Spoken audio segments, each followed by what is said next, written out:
Welcome to the Daily Energize podcast, where you'll get a jolt of energy and a quick tip to help you conquer your day. Now here's your host, the Prince of Positivity himself, Spencer Jones. Hey Energizer, welcome to this episode of the Daily Energize. Thank you so much for hopping in and joining me, your host, Spencer Jones, in this episode and all the episodes of the Daily Energize. First and foremost, thank you. Thank you for being you, for listening to the Daily Energize and allowing me to be part of your journey.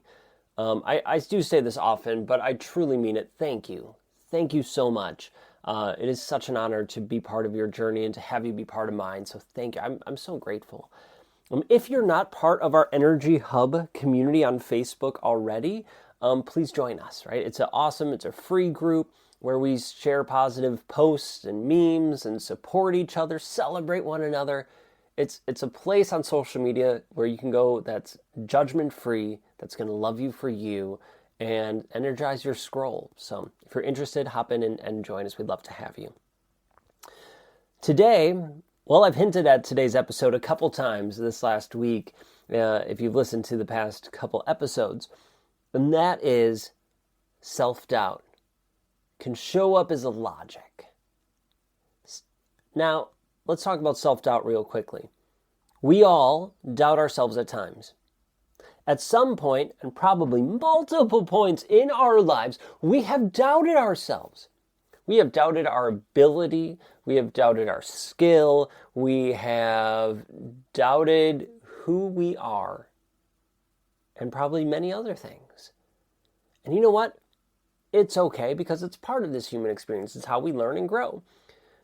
And oftentimes we stop ourselves from doing something, taking that aligned action, because we doubt ourselves.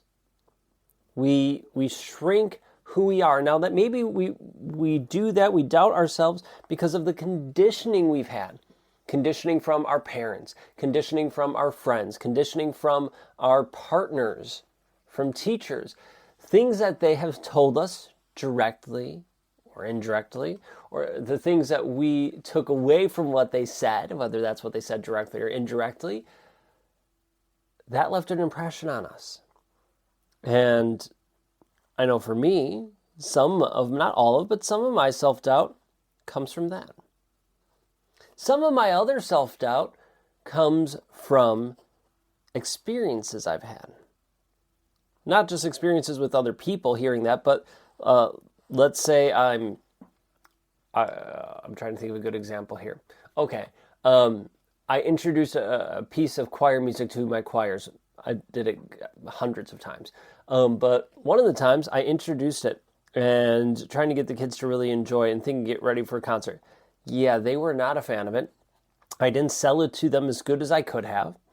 And as we were working on it, prepping for the concert, it just wasn't coming together. It wasn't coming together. And I ended up having to cut it like the day of the concert or the day before so that we wouldn't present something that was subpar or below my standard. So, okay, quote unquote failure at that point. And there's multiple things that played a role in that. Well, do I start doubting my ability to introduce music to the kids, to get music concert ready? Now, I'll tell you, no, I did not doubt myself. I didn't have self-doubt for getting music concert ready. But I did doubt myself a little bit of introducing music of that type to kids. And it took me having to face that doubt and try it again. Different approach of introducing and working on the music that then allowed us to have success with it. But I had to try it again. We all doubt ourselves, and it could stem from lots of reasons. It stem from the people and the programming we've had from them, or from our experiences, and we programmed ourselves from there. But when we start to doubt ourselves, obviously we don't take the action, or at least it holds us back from taking that action. And a lot of the time when we look at self-doubt, it shows up as logic. It's saying, well, you can't do that, or you shouldn't do that because X, Y, Z, and here's the reason why, and here's the reason why. Well, it's logical to stay in bed. Okay, example, we're working out as an example. Let's say one of your aligned actions is to wake up and work out in the morning, right? That's aligned with you. All right, so you wake up, your alarm goes off, you shut it off, and you're like, oh, I know I need to work out, but it's so warm in bed. I'm cozy, I'm comfortable. Well, I'll work out later today, right? It's okay, I have time later today. Well, okay, so now you're maybe not doubting yourself, but you're not taking that aligned action because you're like, oh, you're procrastinating. Oh, I'll do this later. Or you go, I shouldn't start this workout routine right now because I don't want to get hurt. I haven't warmed up properly.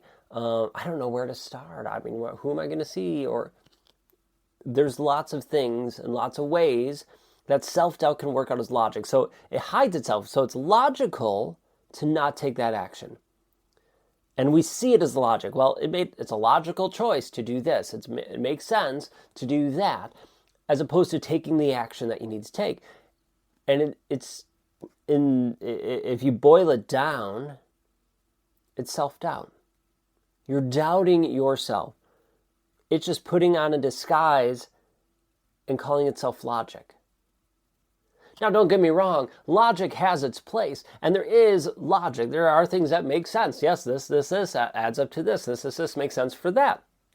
Of course. But when you start to look at it, just question it without judgment, but just question it. Hey, is this self-doubt? Is this self-doubt disguising itself as logic? Or does this actually make sense and it's from something other than self-doubt? The choice is yours, and you get to choose whatever you want to do. I'm not here to judge you with it. I'm here to help you raise your awareness. And when I realize that self-doubt disguises itself as logic, game changer. I know that word's overused. I probably used it too much, but it was a huge thing for me. Because, man, I could explain a lot with logic.